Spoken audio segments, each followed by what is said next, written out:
Bismillahirrahmanirrahim. Alhamdulillahirabbil alamin.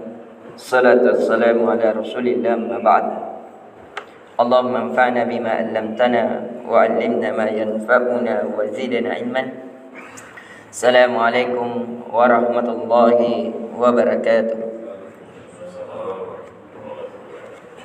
Alhamdulillah, sebagaimana di pertemuan sebelumnya kita telah membahas syarat salat, dan insyaallah di pertemuan kali ini kita akan membahas tentang hal-hal yang berkaitan dengan syarat itu sendiri, yang dimana yang semestinya untuk kita pahami. Maka dari itu kita mengajak kepada para jemaah agar bersabar di atas menuntut ilmu ini dan bersabar di atas ketaatan kepada Allah Azza wa Jalla secara umum, sebagaimana yang dibacakan oleh imam kita. Jangan sampai kita termasuk orang yang menyesal di hari kiamat ketika Allah memperlihatkan catatan amal kita. Kita mengatakan, la yugadiru ma li hadzal kitab. Ada apa dengan kitab ini? La yugadiru saghiratan wala kabiratan illa ahsaha. Tidak ada yang tersisa hal yang terkecil hingga hal yang terbesarnya. Dan kita termasuk orang-orang yang menyesal mengapa di dunia kita tidak menambah ketaatan kita kepada Allah Azza wa Jalla, dan tidak berusaha untuk tidak bermaksiat kepadanya.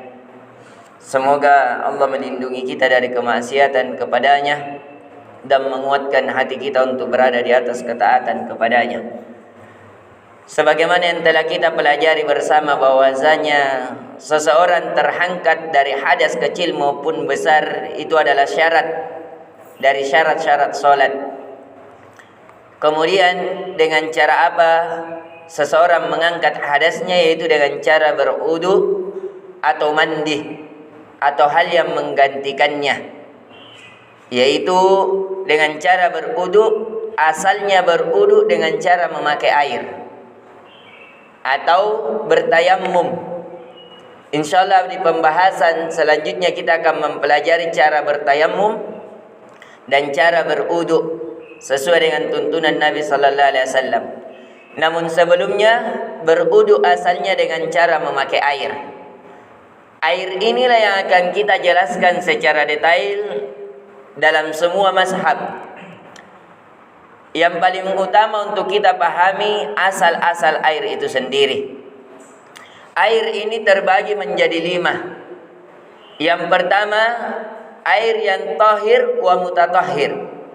Air yang suci dan mensucikan. Itu ada 7. Sebagaimana yang dinukil dalam kitab Mazhab Syafi'i karya Abi Syuja. Jadi air ada yang suci lagi mensucikan, seperti air hujan, kemudian air sumur, mata air, air terjun, air salju.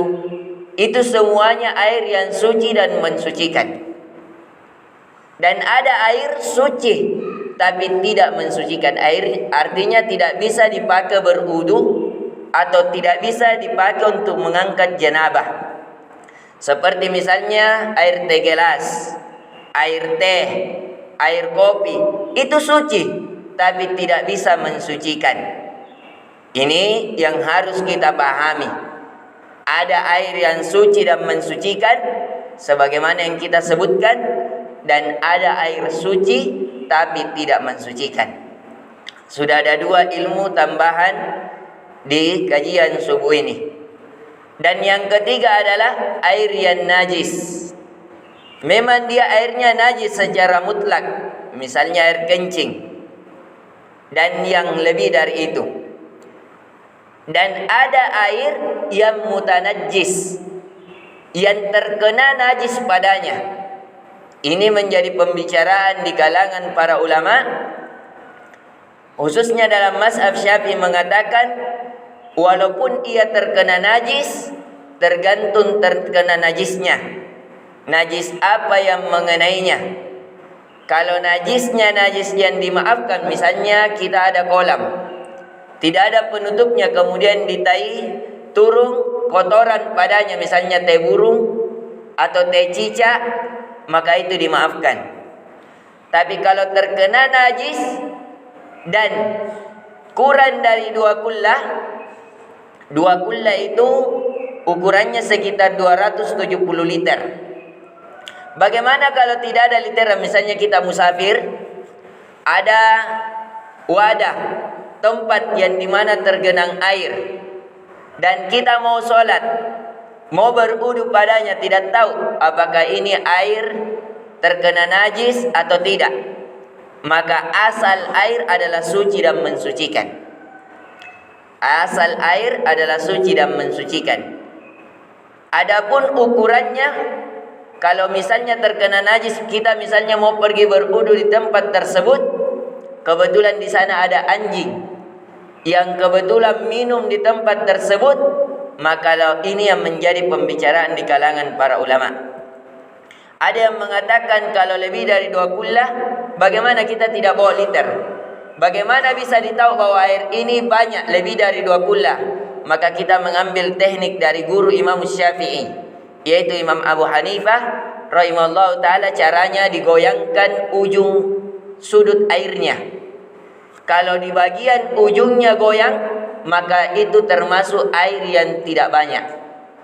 Tapi kalau ia tidak goyang, maka itu termasuk air yang banyak dan tidak menjadi masalah walaupun terkena najis padanya. Ini jenis air yang keempat. Jadi ada air yang suci mensucikan, seperti air hujan, air sumur, mata air, air terjun, air salju, atau air yang berhinggap di daun. Itu semuanya suci lagi mensucikan. Artinya boleh dipakai berwudu atau mandi untuk melakukan salat. Dan ada air yang suci tidak mensucikan, seperti air teh, air kopi. Dan ada air yang betul-betul najis, seperti air kencing dan selainnya. Dan ada air yang terkenai najis selama kurang dari 2 kullah. Ada yang mengatakan walaupun kurang dari 2 kullah, tapi kalau tidak mengubah bau, warna dan rasa, maka itu tidak menjadi masalah kita pakai. Walaupun 3 kaedah sifat ini itu datang dalam riwayat hadis yang dhaif, hadis yang lemah, tapi para ulama sepakat memakainya dalam mengukur hadis, mengukur air, apakah air itu ternajisi atau tidak, ketika tidak berubah warna, bau dan rasanya. Dan air yang terakhir adalah air yang makruh untuk kita pakai. Artinya ketika kita memakai untuk bersuci air tersebut, itu dibenci, yaitu air dalam mazhab Syafi'i. Tapi air ini dinukil khusus dalam mazhab Syafi'i, yaitu al-ma' al-musammash. Al-ma' air yang terkena sinaran matahari. Jadi air, misalnya kita ada gentong yang dimana air tersebut terkena matahari dan panas, sampai air tersebut juga terasa panas, maka kata imamu dalam mazhab Syafi'i, itu air yang makruh untuk kita pakai. Kenapa? Karena air tersebut bisa membahayakan diri kita. Dijelaskan dalam syarahnya bahwasanya air yang terkena sinaran matahari dan panas itu bisa mendatangkan penyakit baros, penyakit seperti cacar-cacar putih air.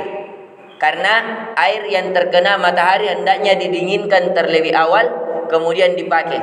Tapi kalau tidak, maka itu bisa mendatangkan penyakit pada kulit. Itu perkataan dalam syarah kitab tersebut. Dan inilah kajian yang seharusnya kita pahami bersama tentang jenis-jenis air. Mengapa? Karena air adalah hal yang paling utama untuk kita pakai bersuci. InsyaAllah di pertemuan selanjutnya kita akan membahas bagaimana seseorang kalau tidak bisa memakai air. Misalnya karena dia misalnya ada luka sehingga dia tidak bisa memakai air, ataukah memang tidak ada air. InsyaAllah kita akan membahas tentang hal yang menggantikan air, yaitu dengan cara bertayamum Apakah ketika bertayamum sama dengan wudu, atau cuma tangan dan muka, atau tangan sampai siku kemudian muka, atau hal yang selainnya? Semoga Allah menyibukkan kita di atas ketaatan kepadanya. Innahu waliyyu dzalika wal qadiru alaih. Jikalau ada kebaikan di dalamnya, itu datangnya dari Allah Azza wa Jal. Jikalau hal yang sebaliknya, maka semoga Allah mengampuni dosa dan kesalahan kita. Subhanakallahumma bihamdik, syada la ilaha illa anta astaghfiruka wa atubu ilaik. Assalamualaikum warahmatullahi wabarakatuh.